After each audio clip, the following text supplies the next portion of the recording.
सन 1947 से 2009 और आज हमारे देश को आज़ाद हुए 62 वर्ष से अधिक बीत चुके हैं। हालांकि मूल मुद्दा यह नहीं है कि कितना समय देश को आज़ाद हुए हो चुका है, बल्कि मूल व विचारणीय मुद्दा है कि क्या वास्तव में हम आज़ाद हुए हैं। यदि हम अर्थात देश जो आम नागरिकों से बनता है, क्या आज़ाद हैं? यदि नहीं तो कौन लोग हुए हैं आज़ाद?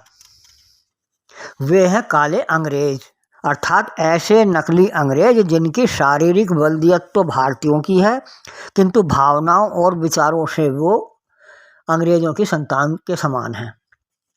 अर्थात वे हैं अंग्रेजों के मानस पुत्र। अभिनेता हों अथवा राजनेता, ये दोनों ही जातियां अंग्रेजी भाषा और अंग्रेजों को ही अपना प्रणेता मानती हैं।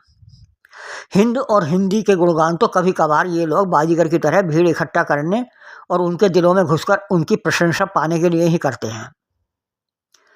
मैं शायद मूल मुद्दे से दूर जा रहा हूँ। खैर, कुछ अर्थों में सुख चैन को आज़ादी का पर्याय माना जा सकता है।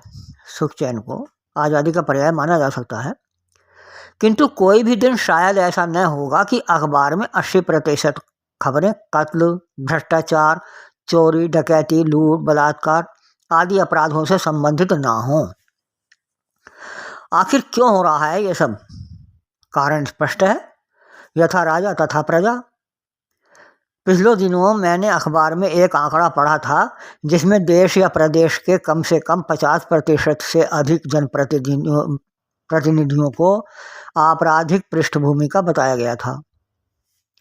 सोचने की बात है कि चरित्रहीन नेताओं के समर्थक, अनुयायी या पीछे पीछे चलने वाली भीड़ से चरित्रवान होने की आशा कैसे की जा सकती है।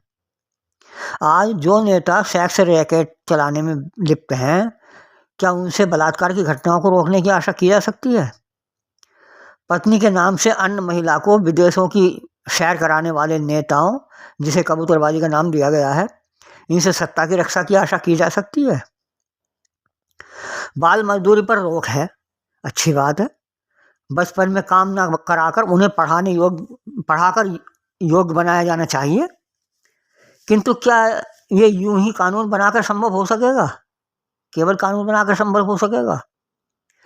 जो बच्चे कमाकर अपने असमर्थ माता पिता या भाई बहनों को सहारा देते हैं, उनको काम से वंचित कर देने से क्या उस परिवार का जीवन ही खतरे में नहीं पड़ जाएगा?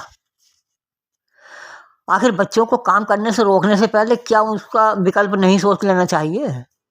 लेकिन नहीं, इनके अनुसार तो भले ही कोई भूखा मरे, किंतु बाल मजदूरी पर रोक होनी ही चाहिए। देश की सरकार होने के नाते क्या इसका फर्ज नहीं है कि प्रत्येक व्यक्ति को जीवन की मूलभूत सुविधाएं दे? देश में एक भी व्यक्ति भूखा ना रहे, नंगा ना रहे, बिना इलाज के ना रहे, उसे सिर छिपाने को घर भी हो, यह ऐसी व्यवस्था बनाना सरकार का फर्ज है। यदि ऐसा संभव नहीं है तो सरकार के होने की पहचान ही क्या है? यूं तो आदि युग में भी लोग रहा करते थे जिन्हें स्वयं ही सब कुछ सोचना पड़ता था। उस समय समर्थ लोगों के जीवित रहने की आशा अधिक हुआ करती थी, निर्बलों को हमेशा भय रहता था। क्या अंतर है आज के सामाजिक युग में और पूर्व के असामाजिक युग में? क्या आज ऐसा नहीं है? आज तक भी ये समझ में नहीं आया कि आखिर हमारे देश में सरकार जनता को मूलभूत सुविधाओं की गारंटी दे क्यों नहीं पाती।